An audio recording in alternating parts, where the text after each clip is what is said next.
Corona संक्रमण काल जैसी आपदा में मुनाफाखोर लोगों की मजबूरी का फायदा उठाने से बाज नहीं आ रहे हैं। वहीं शहर में कुछ ऐसे भी लोग हैं जो इस मुश्किल के दौर में लोगों की मदद के लिए काम कर रहे हैं।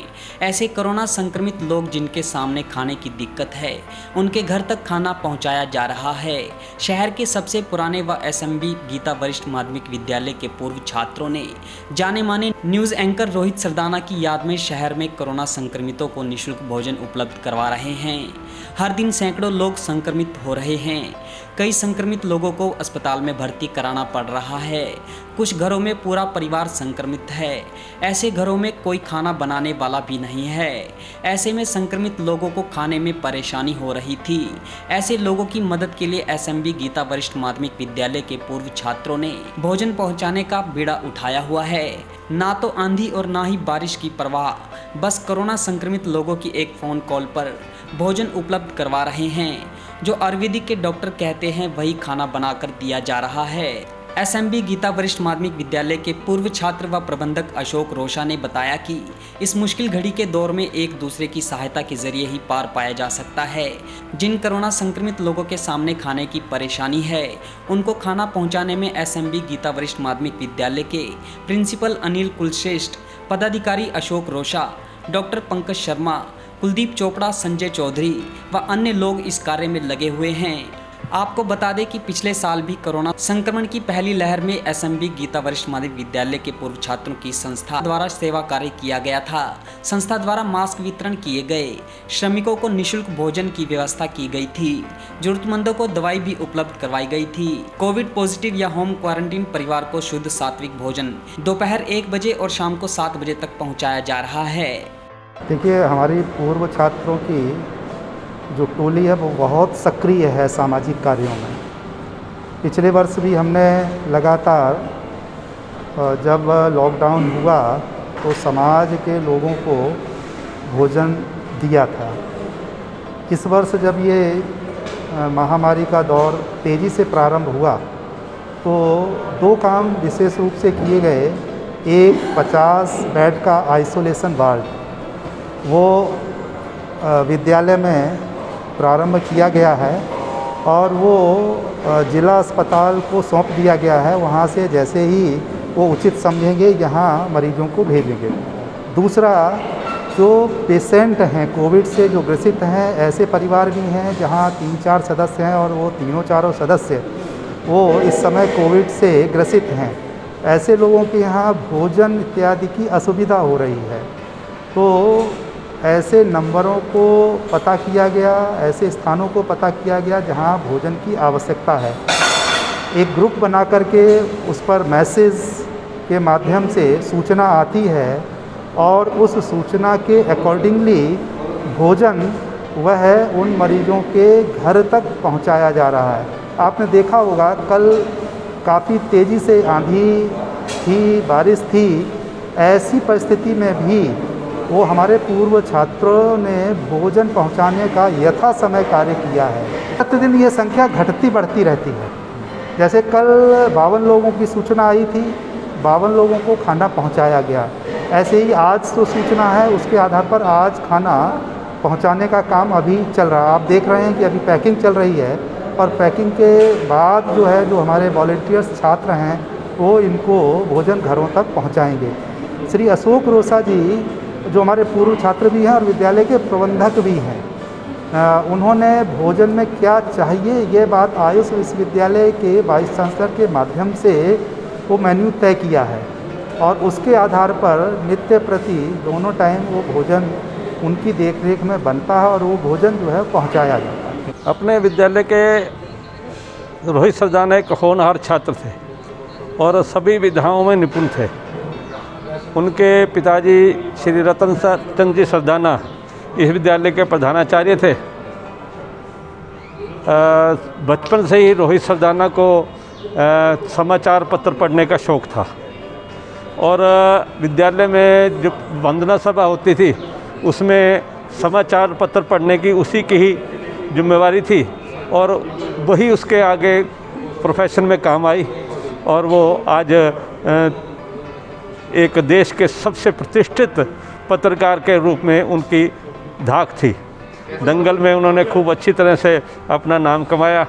42 साल की उम्र में 84 साल का वो काम कर गए। मुझे भी बड़ा सौभाग्य है कि मैं इसी विद्यालय का पूर्व छात्र हूँ। और बचपन में एक बात मैंने एक गीत के रूप में इस विद्यालय में सुनी थी, देश हमें देता है सब कुछ, हम भी कुछ देना सीखें। इसी भावना को लेकर हमने पिछले लॉकडाउन में 56 दिन लगातार गीता रसोई का काम किया। इस बार भी हम पूर्व छात्रों ने बैठकर योजना बनाई कि भी इस बार भी कुछ होना चाहिए। यहाँ के अस्पतालों में बेड की कमी थी, उसको लेकर हम सब चिंतित थे। तो हमने योजना बनाई कि एक 50 बेड का आइसोलेशन सेंटर बनाया जाए और उसकी बहुत सुंदर व्यवस्था हमने यहाँ करने का प्रयास किया, परंतु सरकार से अभी उसकी अनुमति आना बाकी है। जब भी उनकी अनुमति आ गई तो हमारा विदिन 5 मिनट्स में हम जो है उसको काम को चालू कर देंगे। जब सरकार की अनुमति नहीं मिली तो हमने जो है कुछ करना तो था ही, तो हमने योजना बनाई कि कुछ लोग ऐसे हैं जिनके घर में खाना बनाने का कोई साधन नहीं है। घर में 2 व्यक्ति हैं, दोनों के दोनों आइसोलेट हो गए। किसी घर में गृहिणी जो है खाना बनाने वाली थी, उसको कोरोना हो गया।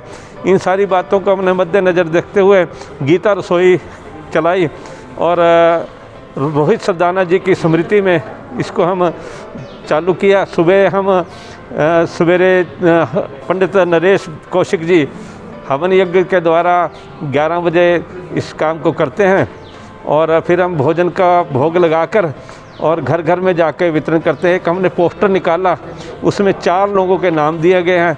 उन 4 लोगों पर ज़रूरतमंद जो हैं हमको फ़ोन करते हैं और 10 बजे तक हमारे पास संख्या आ जाती है कि इतने लोगों का भोजन है। एक तो मेरा अशोक रोशा, कुलदीप चोपड़ा जी, संजय चौधरी जी और हमारे पंकज जी जो राष्ट्रीय संयोजक हैं पूर्व छात्र के हमारा मैं यहाँ बात एक और उल्लेखनीय करना चाहता हूँ कि हमारा जो पूर्व छात्र का ये बना हुआ है एक ग्रुप, वो पूरे विश्व में सबसे बड़ा ग्रुप है। वैसे तो हमारे विद्या भारती के 70 लाख से भी अधिक पूर्व छात्र हैं, पर रजिस्टर्ड जो हैं 5 लाख से भी ऊपर जो छात्र जो है हमारे रजिस्टर्ड हैं और हम जो है विश्व का सबसे बड़ा पूर्व छात्र होने का हमें गौरव प्राप्त है। हम लोग जो पूर्व छात्र जो हमारा विद्या भारती का है, उसके माध्यम से हम लोगों ने एक जो समूह बनाया हुआ है, तो हम लोग जो कोरोना से पीड़ित जो मरीज हैं, जो घरों में आइसोलेशन पर हैं, उन लोगों को हम 2 टाइम का भोजन उपलब्ध कराने का प्रयास कर रहे हैं। इसके लिए हम लोगों ने एक 4 नंबर हम लोगों ने जारी किए हुए हैं। डॉक्टर पंकज शर्मा हैं 94 164 80 990, 98 121 54 381, 98 120 00 859 और 94 660 55 367। डॉक्टर पंकज शर्मा है, मैं संजय चौधरी और कुलदीप चोपड़ा जी हैं, अशोक रोशा जी हैं। अशोक रोशा जी हमारी इस गीता जो रसोई हम लोग बनाई है उसके संयोजक हैं। उन्हीं की देखरेख में हम लोग ये काम कर रहे हैं। एक समय रखा हुआ, जितने हमारे स्वयं सेवक हैं वो इकट्ठा होते हैं। सवेरे हम लोग 11 बजे यहाँ पर हवन करते हैं। उसके बाद एक लिस्ट बना दी जाती है कि किस वॉलंटियर्स को किस साइड में जाना है। हमने पूरे जो सिटी को हमने 3 हिस्सों में बांटा हुआ है। उसमें से हमारे पास 2-2 की टीम जाती है और जो घर में भोजन पहुँचा के आती है।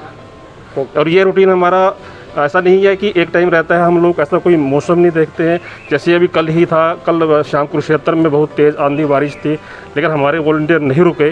उन्होंने हर घर में जहाँ जहाँ पर ज़रूरत थी, जहाँ जहाँ से हमारे पास डिमांड आई थी, वहाँ पर उन्होंने भोजन पहुँचाने का प्रयास किया। तो ये सारा जो हो रहा है, ये हमारे जो पूर्व छात्र हैं श्रीमद् भगवत गीता वरिष्ठ माध्यमिक विद्यालय कुरुक्षेत्र के, जो पूरे देश में काम कर रहे हैं, विदेशों में काम कर रहे हैं, वो लोग हमें सहयोग कर रहे हैं। लेकिन हमारी तरफ से जो भी सहायता आम समाज को जा रही है वो बिल्कुल निःशुल्क जा रही है।